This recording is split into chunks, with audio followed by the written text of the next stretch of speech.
সুপ্রিয় শিক্ষার্থীরা, আশা করি সবাই ভালো আছো, সবাই স্বাস্থ্যবিধি মেনে বাসায় অবস্থান করছো এবং সুস্থ আছো।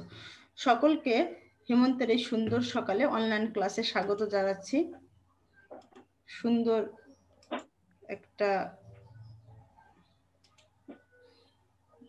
ভিডিও ছিল, একটা সুন্দর ফুলের ভিডিও। এই ভিডিও দিয়ে তোমাদের ক্লাসটা শুরু করতে চাচ্ছিলাম।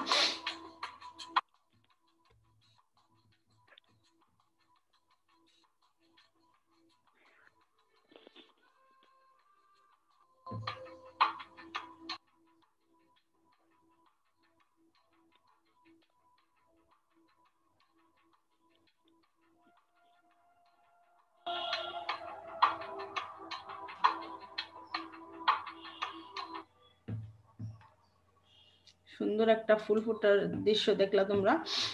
পদার্থবিজ্ঞানের অনলাইন ক্লাসে স্বাগত জানাচ্ছি সবাইকে। আজকে আমরা চতুর্থ অধ্যায় অবস্থার উপরিপাতন নীতি এবং তরঙ্গ ফাংশনের ফুরিয়ার রূপান্তর এর প্রথম ক্লাসটা করব।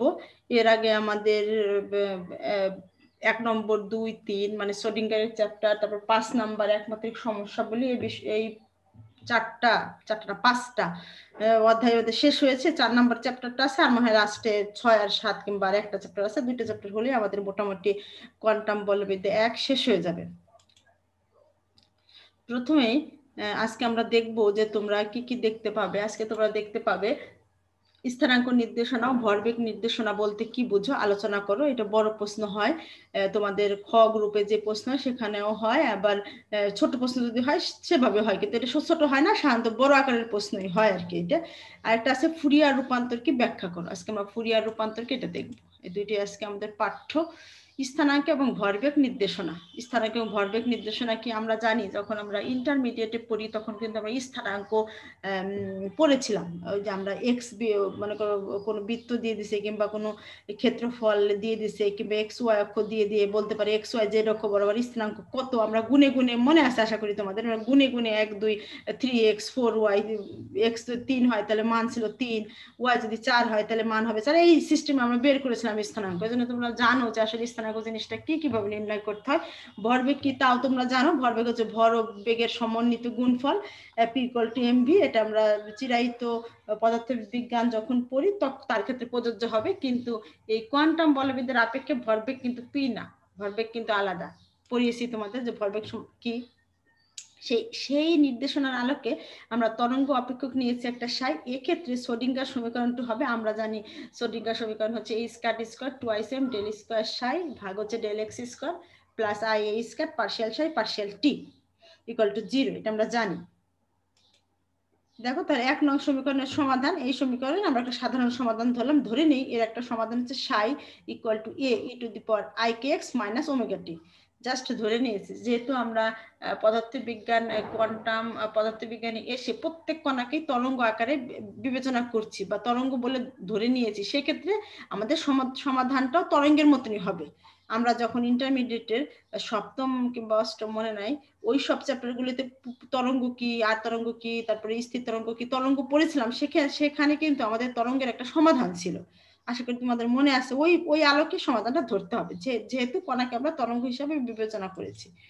দেখো 2 নং এ মান 1 নং এ বসাই। যে 2 নং এ আমার যে মানটা ছিল সেটা আমি 1 নং এ বসাবো, শুধু মান বসাবো। দেখো মানটা বসালে এরকম হয়।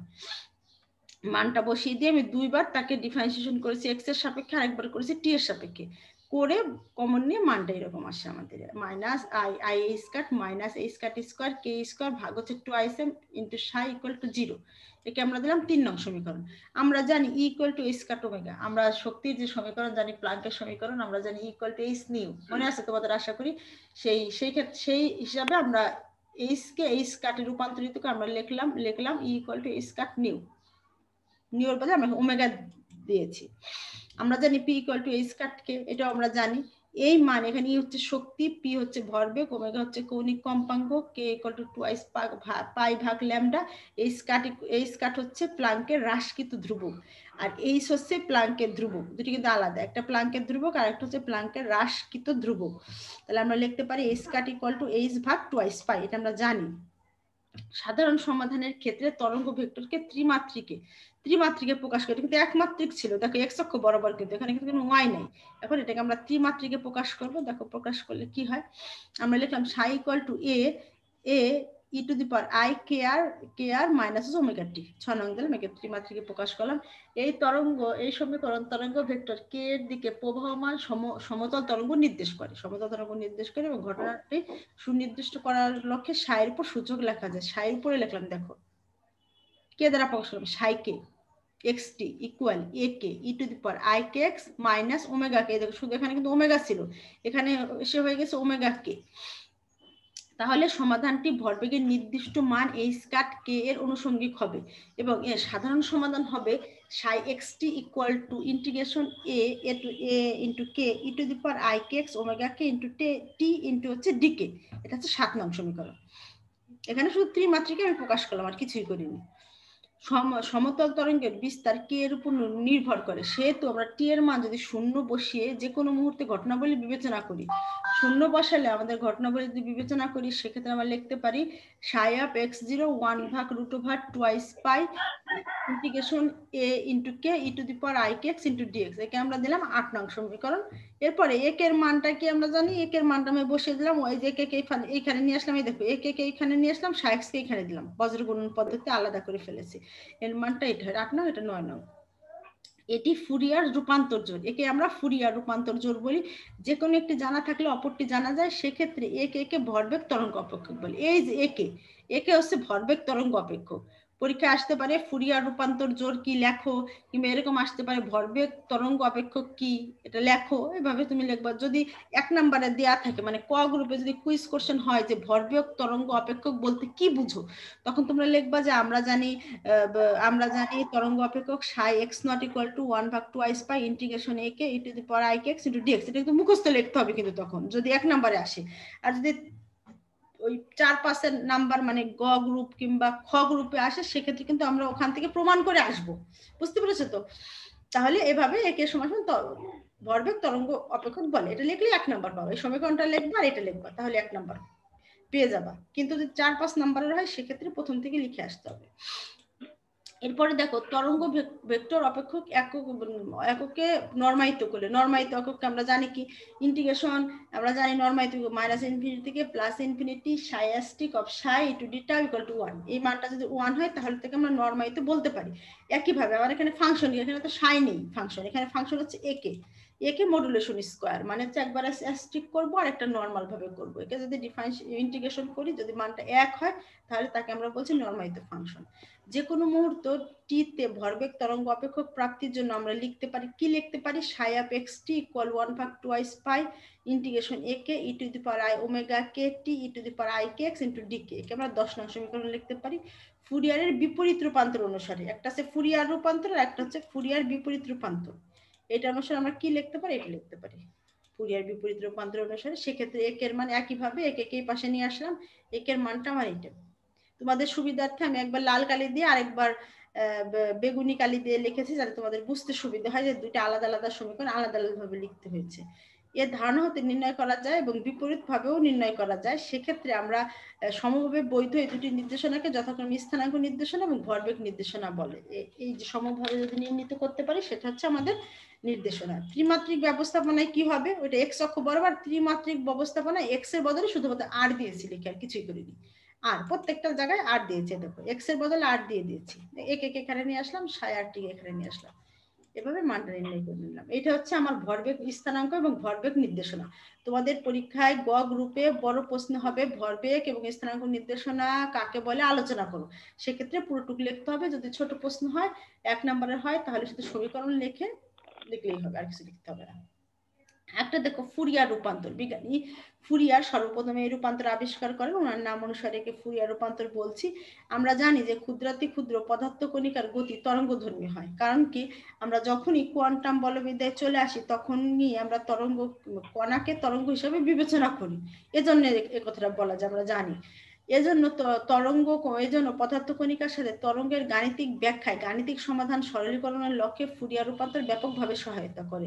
আমরা যখন চিরায়ত বলবিদ্যা পড়ি তখন কিন্তু আমরা যখন পড়েছিলাম তখন কিন্তু আমাদের বেগ, ত্বরণ, সরণ, ভরবেগ ইত্যাদি ধারণা কিন্তু আলাদা ছিল।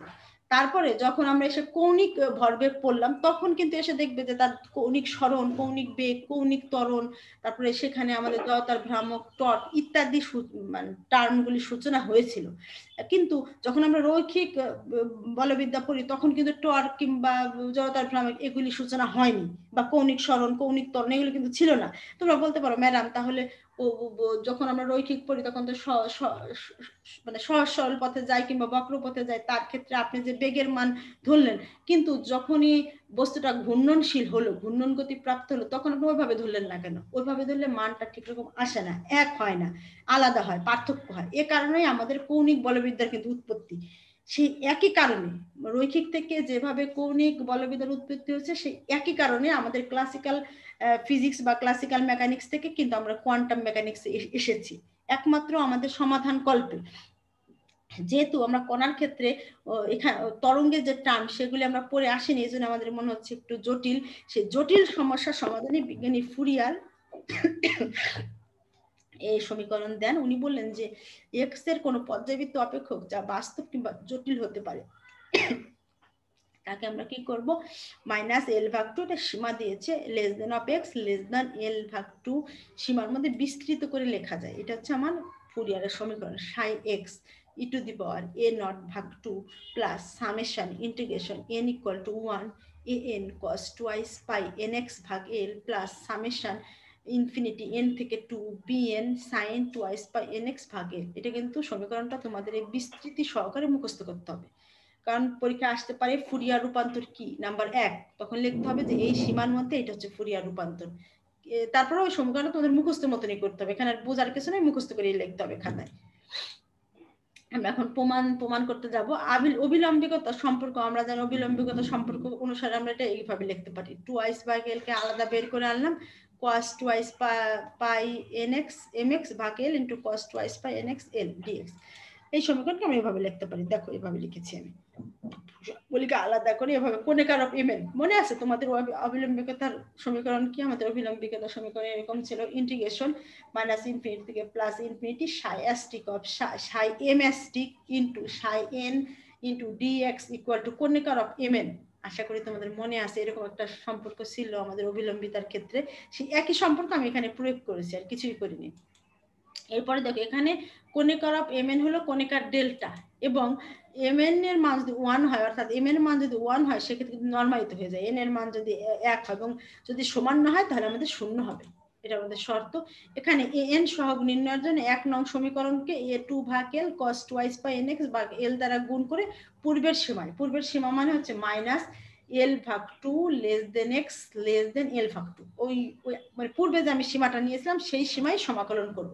দেখো আমি সমাকলন করে দিয়েছি আলাদা আলাদা করে, দেখো সব সমাকলন করে দিয়েছি, প্রত্যেকটাকে আমি আলাদা কালারে লিখেছি যে এ নট ভাগ টু, এই দেখো এখানে গুণ করে দিয়েছি, এই যে নীল বেগুনি কালারটা আলাদা গুণ করে দিয়েছি, আবার এই যে হলুদ কালার এটা কিন্তু আলাদা, প্রত্যেকটা আলাদা কালার দিয়েছে যাতে তোমাদের বুঝতে সুবিধা হয়। মানে আমার যে ফুরিয়ারের মেন সমীকরণটা ছিল সেই মেন সমীকরণে আমি এটা গুণ করে দিলাম, এবং মাইনাস এল ভাগ টু থেকে এল প্লাস এল ভাগ টু সীমার মধ্যে সমাকলন করে, কিছুই করিনি, শুধু সমাকলন করেছি। 4 নং সমীকরণে 2 ও 3 এর মান বসাই, এখন বসাই, দেখো মান বসিয়ে দিলাম, বসালে আমাদের এন এর মানটা বের হয়ে গেল, এন সহগের মান বের হলো, এটা 5 নং সমীকরণ দিলাম। এরপরে দেখো বিএন এর সহগ নির্ণয়ের জন্য একই ভাবে আগে গুণ করেছিলাম cos দ্বারা, এখন গুণ করব sin দ্বারা, 2 ভাগ l sin twice by nx ভাগ l। তোমরা বলতে পারো ম্যাডাম আগে cos দ্বারা এখন sin দ্বারা গুণ করছেন, কেন করলেন? আসলে আমাদের ওখান থেকে an এর মানটা বের করার জন্য, এখানেও bn এর মান বের করার জন্য আমরা কিন্তু একটু ট্রিক্স খাটিয়ে গুণ করেছি। তোমাদের পরীক্ষার খাতায় যখন লেখো মনে রাখতে হবে যে প্রথমে আমি এই cos দিয়ে গুণ করব, পরের বার sin দিয়ে গুণ করব। দেখো গুণ করে মানটা এরকম হয়, এই দেখো প্রত্যেকটাকে আলাদা করে আমি লিখে দিয়েছি আলাদা কালারে, মানটা এরকম হয়।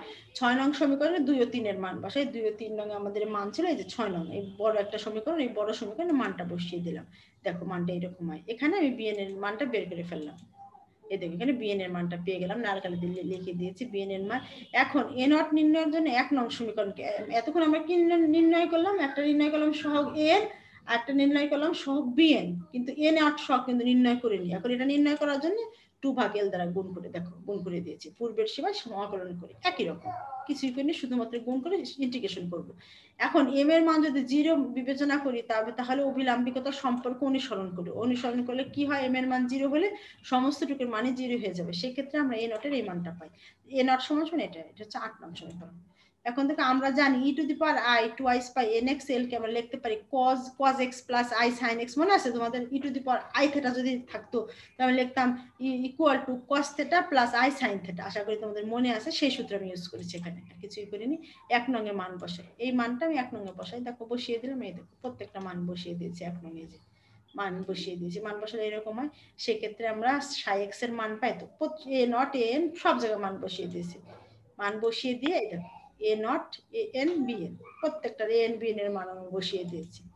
এই দেখো সি এন কে নিম্নরূপে লেখা যায়। এখন পুরো সমীকরণটাকে আমি সি এন ধরলাম, ধ্রুবকটাকে, তাহলে সি এন কে আমরা ম্যাট্রিক্স আকারে লিখে এভাবে লেখা যায়, দেখো N B N I into আছে এখানে এন এর মান যখন 0 হবে, এ নট এর মান 2 হবে, যখন এন এর মান যখন 0 হবে, যদি 0 বসাই দেয় তাহলে পুরো সমীকরণটি শূন্য হয়ে যাবে।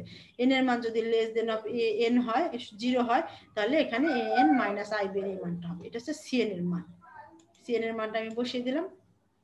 ফুরিয়ার রূপান্তর বা অনুক্রম হবে, এটা হচ্ছে ফুরিয়ার রূপান্তর। সামগ্রিকভাবে সিএন এবং সি মাইনাস এন এই আলোকে প্রকাশ করলাম। সাই x equal to infinity N equal two minus infinity CN E to the power twice pi I N x ভাগ হচ্ছে এল। এন সিএন নির্ণয়ের জন্য 10 নং সমীকরণকে এত দ্বারা গুণ করে পূর্বের সীমায় সমাকলন করি। একইভাবে সিএন নির্ণয় করার জন্য আমরা যদি গুণ করি, দেখো গুণ করলে মানটা আমাদের এরকম হয়। প্রত্যেকটা আমি আলাদা কালার করে দিয়েছি যাতে তোমাদের বুঝতে সুবিধা হয়। এই দেখো সবগুলি গুণ করে সিএন এর মান ইন্টু এল, সেক্ষেত্রে সিএন সমান 1/L integration Sai x e to the power twice pi I am X L ভাগ ডিএক্স। এটাই হচ্ছে আমাদের ফুরিয়ার রূপান্তর। পরীক্ষায় যদি আসে ফুরিয়ার রূপান্তর ব্যাখ্যা করো বা ফুরিয়ার রূপান্তর আলোচনা করো, নাম্বার 7-8 থাকবে, বড় প্রশ্নই হবে, সেক্ষেত্রে তোমাদের পুরোটুকু লিখতে হবে। তোমাদের কাছে এটা একটু কঠিন মনে হতে পারে এত সমীকরণ যেহেতু, কিন্তু আসলে কঠিন না। তোমরা যদি বাসায় একটু প্র্যাকটিস করো আশা করি তোমরা বুঝতে পারবে। সকলকে ধন্যবাদ জানিয়ে অনলাইন ক্লাস শেষ করছি। কারো কোনো প্রশ্ন